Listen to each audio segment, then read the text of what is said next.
यहीं प्रदेश की कोई सी भी सेकुलर पार्टी हो, वो आज बीजेपी के अंदर बैठी हुई है। मुसलमान अपना खून देता है, नारे लगाता है, इनकी सीटें साफ करता है।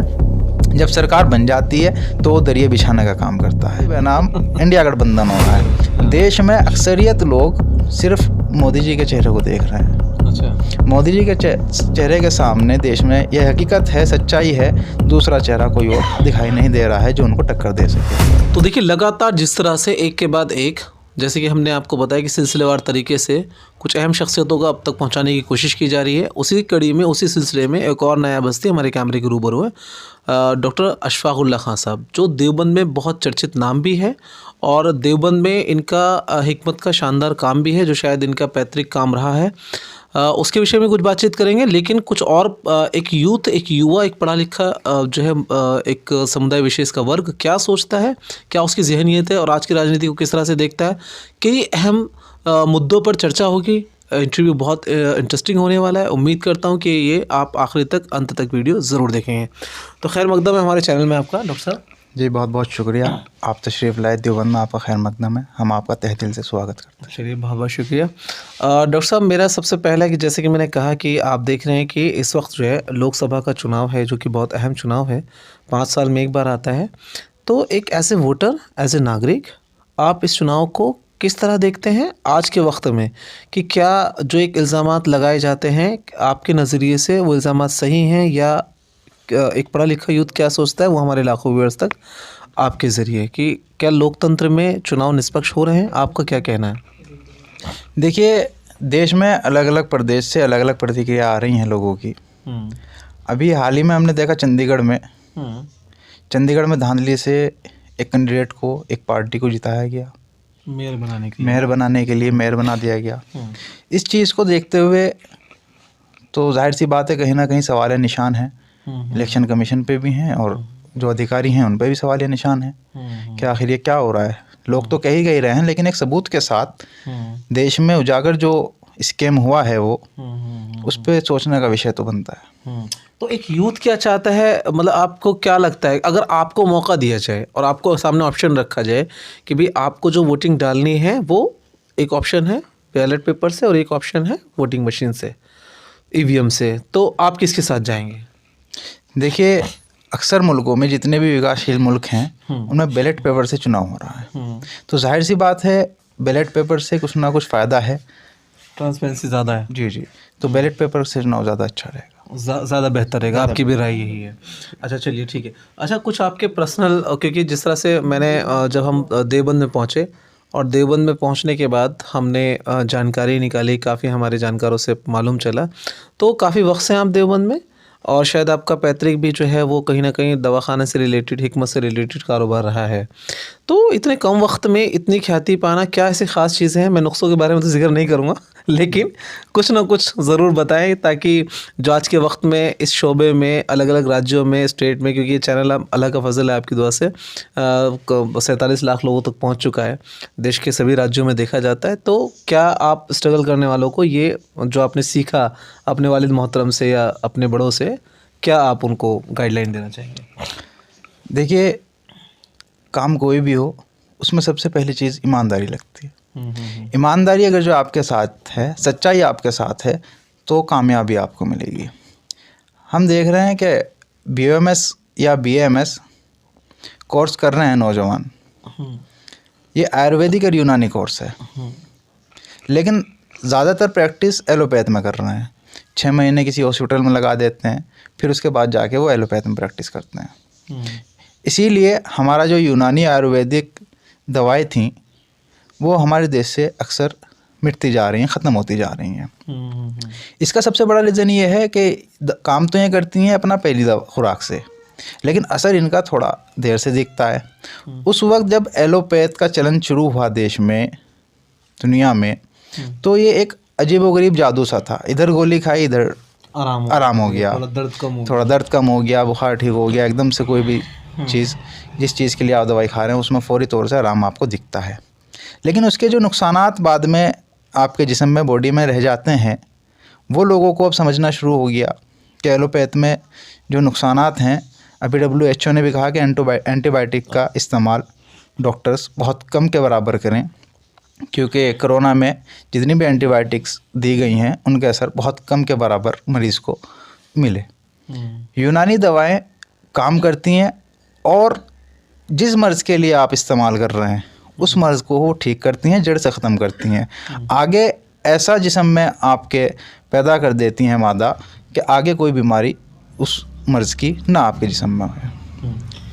तो अभी आपके यहाँ जो मतलब इलाज होते हैं, अगर हम कहें कि देखिए एक इसमें अक्सर जो यूनानी में हमदर्द में एक फ़ेमस चीज़ हो गई कि अक्सर क़ुव्वत बहा के लिए तमाम चीज़ों के लिए फ़ेमस हो गया है कि भाई अक्सर इसी पर काम करता है। लेकिन इसके अलावा भी, क्योंकि ज़ाहिर सी बात है इस पर तो ये भी एक मर्ज़ है, एक तकलीफ़ है, इसमें को नो डाउट, और इंसान की ज़रूरत हैं, लेकिन इसके अलावा भी और कौन किन ख़ास जो है अमराज में अक्सर आपके पास मरीज़ आते हैं और उनको अक्सर जो शिफा होती है वो ज़रा सा बताएँ आप अपने विषय में।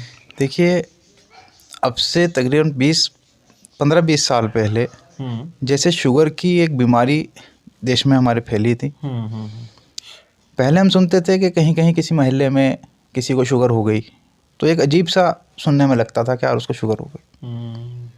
आज शुगर के हालात ये हो गए कि हर घर में ना मिले तो दूसरे घर में ज़रूर शुगर का पेशेंट मिलेगा। बहुत आम सी शुगर बीमारी एक हो गई है इंसान के अंदर। अब उसी चलन पे एक किडनी का जो मर्ज़ हो रहा है, किडनी के पेशेंट उसी तर्ज पर, शुगर की तर्ज पर हमारे मुल्क में पाए जा रहे हैं। हमें इस चीज़ का ख़तरा है कि जैसे शुगर का हर दूसरे घर में पेशेंट मिल सकता है, आने वाले वक्त में अगर जो इस पर ना सोचा गया तो किडनी का भी पेशेंट इसी तरीके से हर दूसरे घर में मिल सकता है। नहीं तो चलिए, शुगर का तो समझ में आने लगा है कि शुगर का, लेकिन किडनी के प्रॉब्लम्स बढ़ने के लिए मतलब क्या ऐसी चीज़ें हैं जो मतलब ये बढ़ता जा रहा है? भाई ये देखिए, ये कोई छुआछूत की तो बीमारी है नहीं किडनी की कि भाई मुझे हो गया तो आपको भी होना लाजमी है, आपको हो गया तो मुझे, तो इस तरह की तो है नहीं बीमारी है। ना ही कोई गवर्नमेंट ने इसकी गाइडलाइन भाई कि आप मास्क लगाओ अगर किडनी को किसी की तकलीफ़ है, अगर किसी का यूरिया बढ़ा हुआ है या किसी का क्रेटिनाइन जो है वो 2 पॉइंट से ऊपर जा रहा है। क्रेटिनिन बोलते क्या बोलते हैं, मेरे सही वर्ड नहीं है एक्चुअली, क्रेटिनिन ना, जो शायद एक नॉर्मल जो है शायद 1.5 पे होना चाहिए, समथिंग लाइक दैट। तो मुझे ज़्यादा तो नहीं है नॉलेज, लेकिन बहरहाल तो उस पर कोई गाइडलाइन तो नहीं होती है ना। तो ऐसे में क्या एक आप, क्योंकि देखिए आपका देवबंद में काफ़ी माना जाता है आपकी फैमिली को, क्योंकि आपके रिसर्च को आपने जो अपना वक्त दिया है उसको, पढ़ाई से अलग भी जो आपके तजर्बात हैं, तो उसके बिहाफ पर मैं आपसे पूछ रहा हूँ कि आपका क्या अंदाज़ा है, क्या लगता है आपको कि किस वजह से इस तरह की बीमारियाँ ज़्यादा एक आम तौर पर फैल रही हैं, जैसे कि आपने कहा? देखिए, हम देख रहे हैं कि खाने पीने में जो इंसान चीज़ें इस्तेमाल कर रहे हैं, अक्सर जो भी त्यौहार आते हैं, दिवाली हो, ईद हो, उस पर आपने देखा हो कि मिठाई की दुकान पे छापे लगते हैं, वहाँ पर नकली मावे आपको मिलते हैं। नकली मावे जो तैयार हो रहे हैं तो जाहिर सी बात है वो त्यौहार पे तो नहीं हो रहे हैं, 12 महीने हो रहे हैं नकली मावों से मिठाइयाँ तैयार हो रही हैं।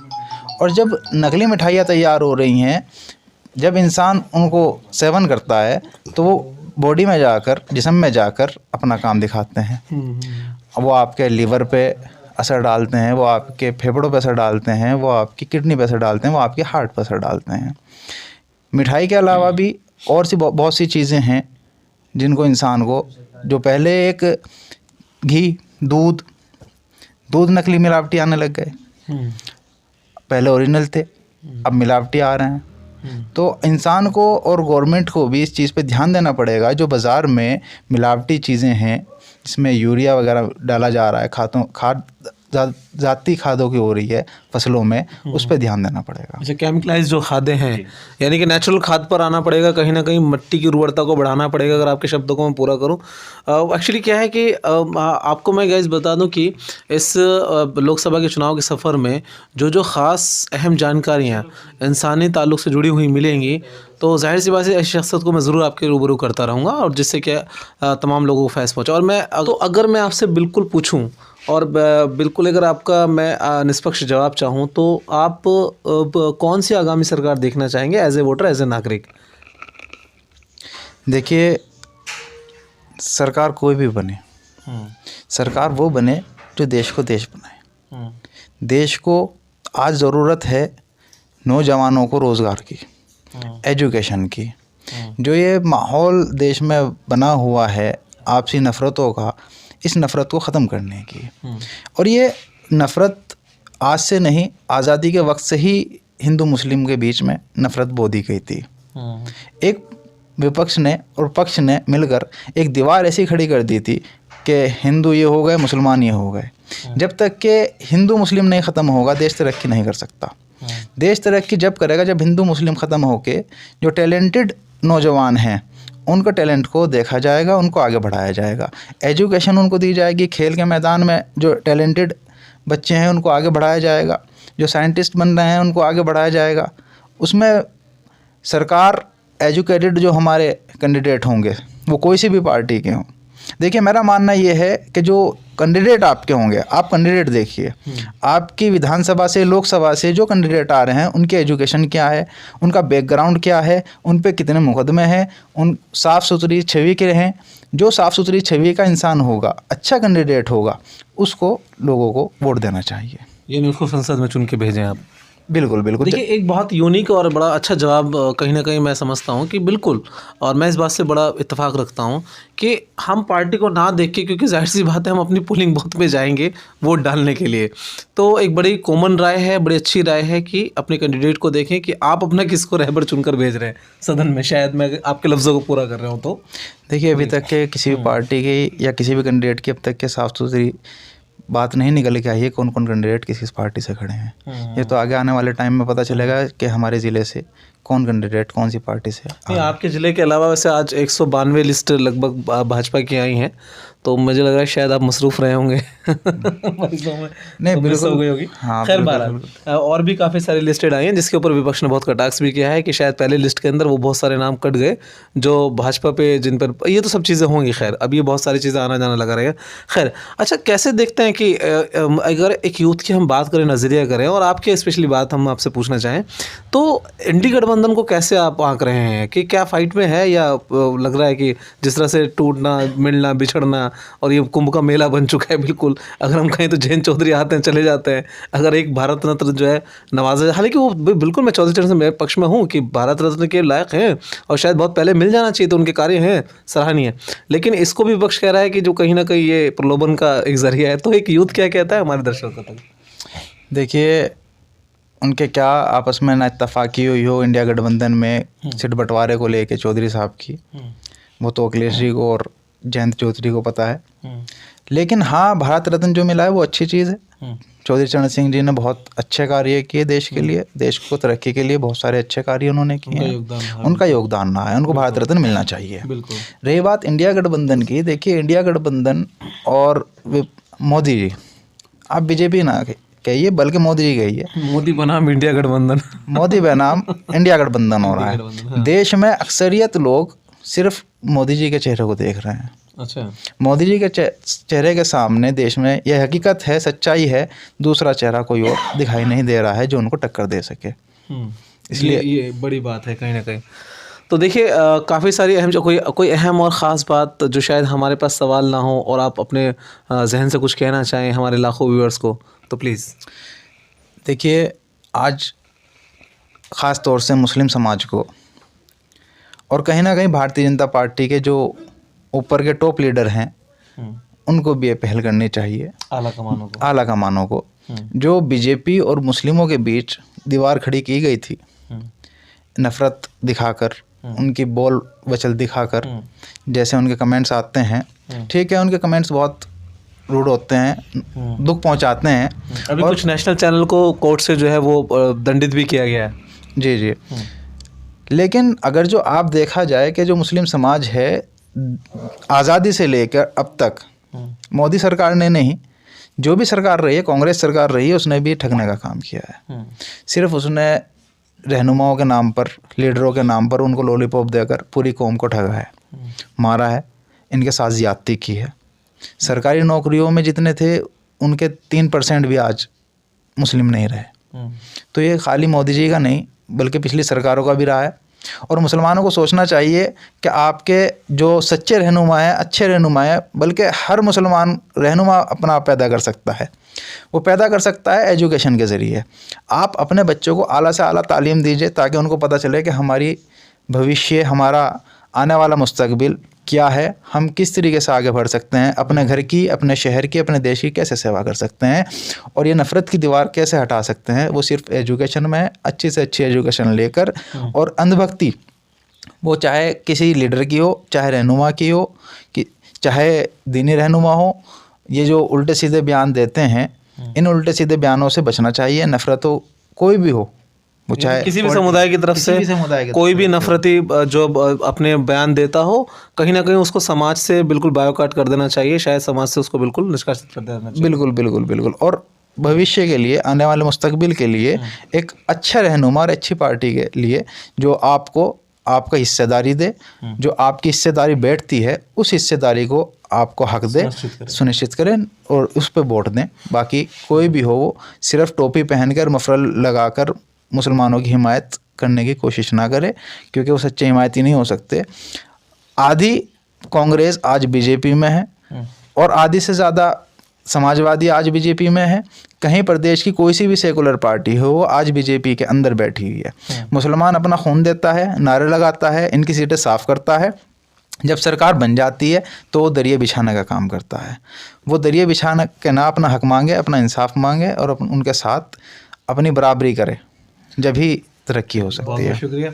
तो देखिए, आपने देखा कि बिल्कुल एक एजुकेटेड जो यूथ है, इसीलिए इस बार हमारा ये लक्ष्य था कि हम नेताओं की बात ना सुनवा के अक्सर करके कोशिश करें कि एक आम यूथ, एक आम नागरिक, एक आम जो है जनमानस और एक समुदाय विशेष क्या चाहता है। वो भाईचारे की बात करता है, वो एजुकेशन की बात करता है, और वो तमाम नफरती दीवारों को तोड़ने की बात करता है।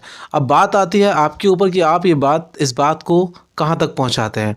तो मैं उम्मीद करता हूँ इंटरव्यू आपको बेहद पसंद आया होगा। एक मोबाइल तक पहुँचाने की आप ज़रूर कोशिश करें, शेयर, लाइक, कमेंट ज़रूर करें। और कैमरा पर्सन शुएब आलम के साथ मैं फुरकान देवबंद।